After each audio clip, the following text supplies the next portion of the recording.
Her books include Lyndon Johnson and the American Dream, the Fitzgeralds and the Kennedys. Then came biographies on Franklin and Eleanor Roosevelt, Abraham Lincoln, and her latest book, The Bully Pulpit, Theodore Roosevelt and William Howard Taft and the Golden Age of Journalism.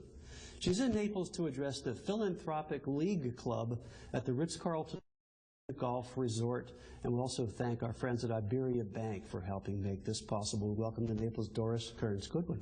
Welcome. Thanks for your time. Welcome to Naples. I am glad to be here. It's a good place. Let me ask you about what's going on in Washington these days, and the conflict and conflict resolution is a recurring theme in many of your books, and also especially in your new one, The Bully Pulpit. There is lots of precedent for what the gridlock and the conflict that people look at today and say, oh, I've never seen anything like this, when in fact we really have. And we've figured out a way to get past it. Well, history does give you some solace when you think that in the 1850s, if you think things are bad now, they carried revolvers on the Senate floor. You know, one congressman hit a senator over the head with a cane, and he was out of office for 2 years. But maybe that's not the best way to look at the standard for today. What I do think is tough about today is that it used to be that there was friendship forged across party lines, even 50 years ago. Congressmen and senators would stay in Washington on the weekend. They played poker together. They drank together. They didn't have to race home to raise money, which I think is so much of the poison of the system, the need to continually spend so much time raising money. The districts weren't as defined as they are now, so that the extremists can win in any one election. And the media was different.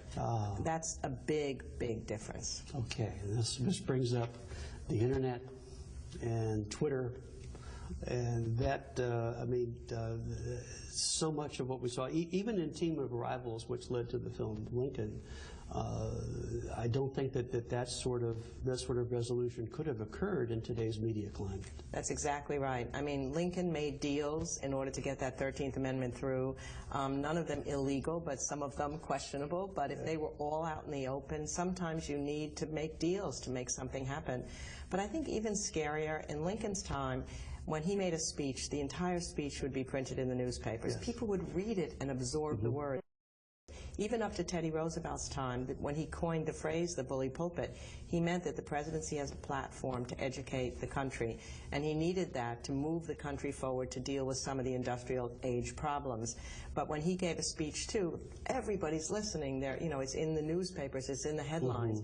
Even up to FDR on the radio, 80% of the people would listen to his fireside chats on the radio. In the early days of JFK and Ronald Reagan, 3 networks, you're listening to the whole speech. Now you're only watching your favorite cable network, possibly. Right. The pundits are criticizing the speeches before they're finished. Right. And then a breaking news happens 2 minutes later, and you've no longer had the focus that you used to be able to have. And a lot of those pundits really aren't journalists.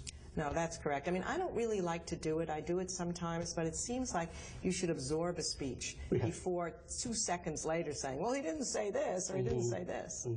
Let me ask you specifically about the bully pulpit, where we see so much intra-party conflict, and we see some of that playing out today. Today's Republican Party, they're not always on the same page.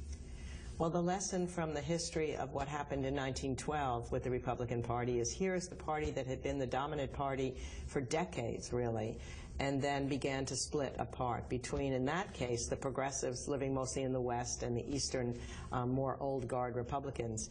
And the split became so deep that it was not resolved, and Teddy Roosevelt carried a bunch of Republicans out of the old party into the new progressive Bull Moose Party. Right. And of course, then they both split the Republican vote in 1912, and the Democrat Woodrow Wilson won. Right. So it should be a sobering lesson that if the Republican Party wants to stay in power, they have to resolve these problems, certainly before 2016, and maybe even before 2014. It's such a tug of war. It's not, let's talk about this, it's scorched earth.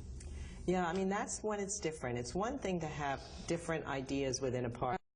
All these parties are big tents, so you're going to have conservatives, moderates, and radicals maybe in every party.